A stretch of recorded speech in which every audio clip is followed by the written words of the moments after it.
Thank you to Less Cancer and Mindy Messmer for inviting me to speak to you today about the work that I'm doing in Congress to protect veterans and communities impacted by dangerous PFAS chemicals.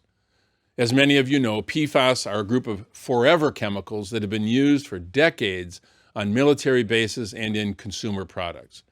PFAS chemicals don't break down in the environment. They never go away, and they're linked to numerous health issues like cancer and thyroid disease. For decades, veterans were exposed to these dangerous chemicals, which were used in firefighting foam on military bases.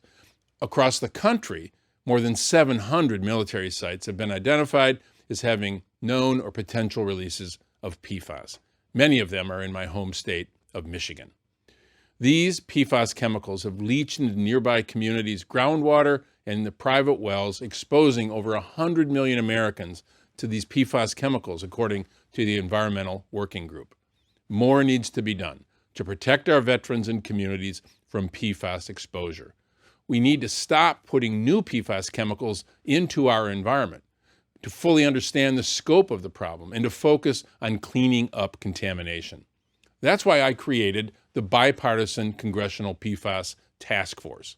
Working together across the aisle, we've passed legislation to end the use of PFAS in firefighting foam in the military, to increase spending on cleaning up PFAS at current and former military bases, and to get the EPA to create safeguards from PFAS in our drinking water and in the environment.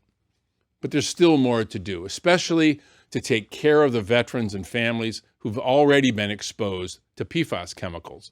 That's why I introduced the Veterans Exposed to Toxic PFAS Act, or the VET PFAS Act, to ensure that our country takes care of the veterans and families who've been exposed to PFAS chemicals. This legislation would require the VA to cover the treatment of health conditions related to PFAS exposure, including certain types of cancer.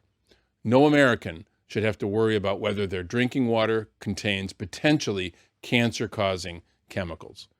In Congress, I will continue working to combat and clean up PFAS chemical contamination. Thank you very much.